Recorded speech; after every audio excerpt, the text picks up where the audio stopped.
26 de abril de 1986, Pripyat, na Ucrânia. O que aconteceu aqui ficará para sempre marcado na história da humanidade como o mais perigoso e desastroso acidente nuclear.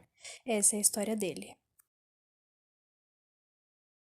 Em 1970, a usina nuclear, conhecida popularmente como Chernobyl, começou a ser construída. Naquela época, a União Soviética estava implementando seu programa nuclear, e a usina de Chernobyl era a nona usina a ser construída. Inicialmente, o programa nuclear soviético era apenas para a distribuição de energia pela União Soviética. Começaram a ser feitas Saturn Grids, que são cidades feitas em volta da usina, no qual o único objetivo era servir as usinas. Pripyat era uma delas.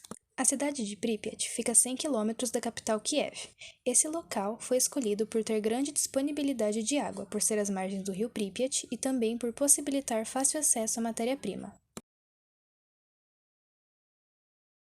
À 1h da madrugada, o reator número 4 da usina nuclear de Chernobyl estava operando normalmente. Um teste de segurança estava marcado para acontecer, coincidindo com o dia em que o reator número 4 seria desligado para manutenção. A intenção do teste era relatar como o reator operaria numa situação de emergência. Para realizar o teste, os operadores começaram a diminuir aos poucos a potência do reator. Às 13h05. 12 horas depois do início do processo, o reator estava operando com 50% da potência normal. Às 14 horas, a última redução da potência seria feita, e o teste começaria, deixando o reator operando a 30% da capacidade normal. Mas, inesperadamente, os controladores da rede elétrica em Kiev pediram para o teste ser interrompido, então deixaram o reator operando a 50% da potência por mais 9 horas. Às 23 horas, os controladores em Kiev permitiram que o teste continuasse, e é aqui que as coisas começaram a dar errado. O teste era para ser feito durante o dia, com uma equipe devidamente preparada, mas naquele horário, o turno do dia já tinha ido embora, e quem continuaria o teste seria o turno da noite, que não estava preparado. Às 0h, o novo turno havia assumido o teste. Entre as pessoas na sala de controle estavam Alexander Akimov, chefe do turno noturno, Leonid Tutunov, operador de hastes de controle, e Anatoly Dyatlov, chefe engenheiro da usina de Chernobyl. Para o teste acontecer, o reator precisaria estar operando a 700 MW. Essa potência foi atingida às 0h05. Só que dentro do reator, um dos subprodutos do decaimento radioativo, o xenônio 135, que absorve nêutrons, estava começando a se acumular. Isso é um processo conhecido como envenenamento do reator, e a consequência disso é que a potência continua a diminuir, apesar dos operadores não terem feito mais nenhuma alteração. Às 0h28, o supervisor do turno noturno, Alexander Akimov, começou uma discussão com o chefe engenheiro da usina, Anatoly Dyatlov, que dizia que o manual mandava que a potência do reator não poderia ser menor do que 700 MW, mas Dyatlov, que tinha um cargo maior, dizia que 200 MW seria seguros. Como Dyatlov tinha um cargo maior, ele tinha a última palavra, e o teste seguiu.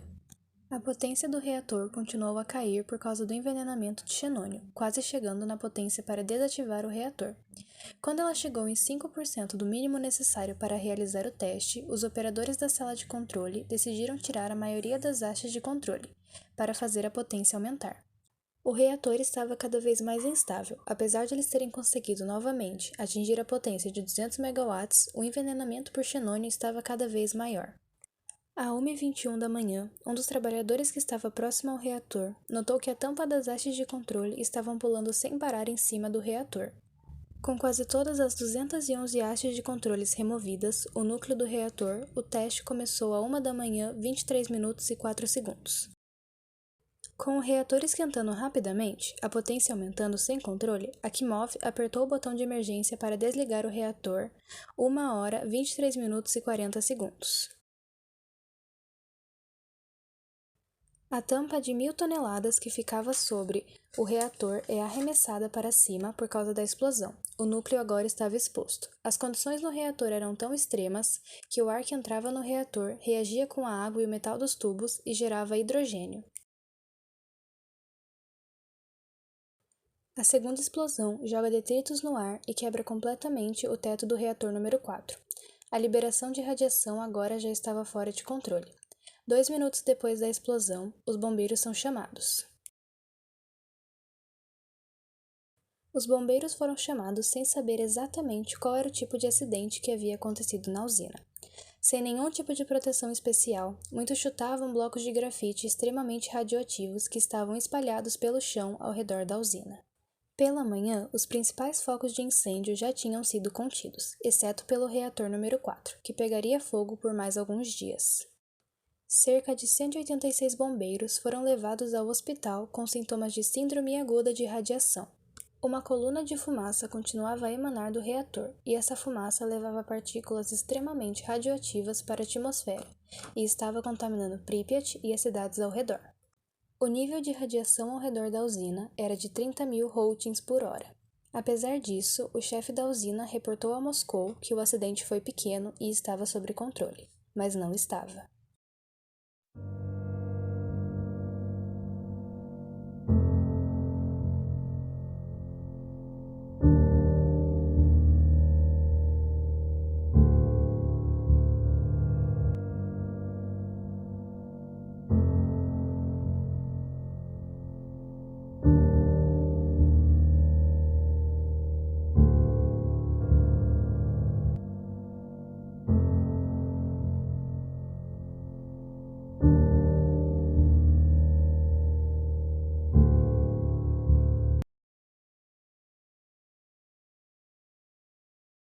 Nos dias atuais, a cidade se tornou uma cidade fantasma, um lugar abandonado.